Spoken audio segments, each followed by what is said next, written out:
And I was just like taking over the platoon sergeant role, and like he came in, and they're like, all right, hey, you got a new NCO, and it came in on like a Friday. And I was like, okay, like whatever, I'll figure out Monday what I'm gonna do with you.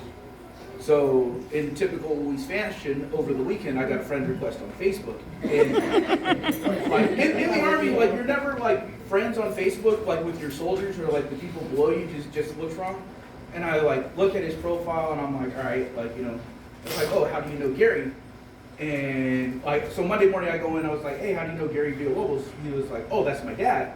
I was like, all right, cool. I was like, since I know your dad, you're now gonna work like directly under me. So he was a gunner on my Bradley. And then, like Gary said, like he got there, and then it was like last day of February we ended up getting deployed to Kuwait. We got sent early because we were initially supposed to push into Syria, but that got canceled as soon as we got got to Kuwait. And in typical Luis fashion, like he just brushed everything off, so just go with the flow type of guy. He got there, like I'd be like, hey, now we got to do this. Luis was just on top of it, like from like the beginning, like.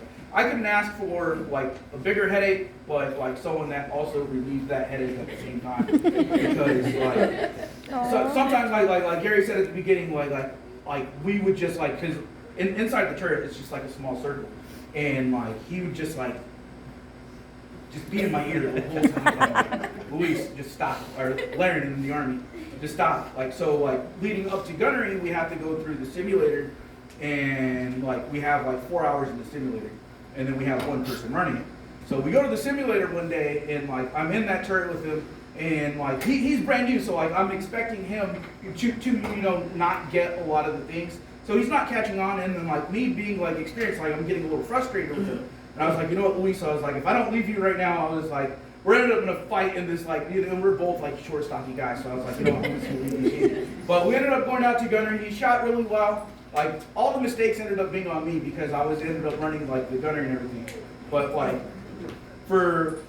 I could talk on about Luis on like two aspects, because like the soldier aspect, he couldn't be anyone I'd rather ask for. Like he did everything I said. He was like the perfect soldier.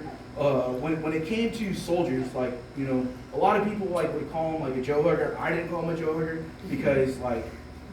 He took care of his people, like all the guys under him, like loved him, I don't know if I ever met anyone in the 8 years now that I've known him, probably 7 years, I've known him ever say anything bad about him. Like he took care of people. He would legit give like his shirt off his back. He'd give his last pair of socks, his last uniform to like the soldier right next to him, to make them comfortable. Like so, as an NCO, a soldier, and as leader, like he was everything I could ever ask for in the Army.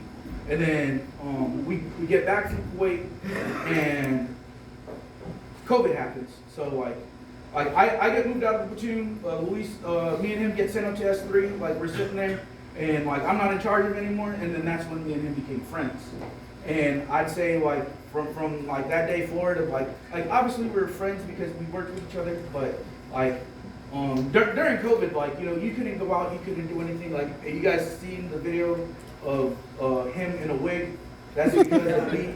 So like we would like hang out like when we were supposed to be together. So like me, him, and another friend would hang out every weekend, or even on like Wednesday or Thursday. We'd just go back to my house, hang out, chill, do whatever. And then he was like, bro, why are you wearing a wig? I was like, well, so I'd go out in public and they wouldn't be able to notice. He was like, all right, bet, get me a wig. So I got him a wig. So now we're both like, wearing wigs, drinking, whatever, having fun. But like he was like my little brother, like seriously was like on Facebook. He'd message me on Facebook. We'd talk, I don't know. I couldn't ask for a better friend, a better soldier. Like Luis was like. To me and my family, like I said, he was there for everything. When like he fell on hard times, like I called him, I was like, Luis, come stay with me, like whatever. And he lived with me probably I think like 7 months. I don't remember, before like my daughter moved back. And even then, like with my kids, like just on the couch with my daughter, like with the pocket knife. I don't know, everyone knows Luis loved the pocket knife. So like he'd be like, with my daughter, like, you ain't got a boyfriend, do you? I'd shank him, like, like, all right, like, I don't know, like, he meant everything to me, he meant everything to my family. I love him, I miss him. I don't know what. Thank you for allowing him in my life for the time I had. And, you know, just to illustrate how good of friends they are, Castro came all the way from Georgia. That's what Louis meant to him. Thank you, I'm sorry.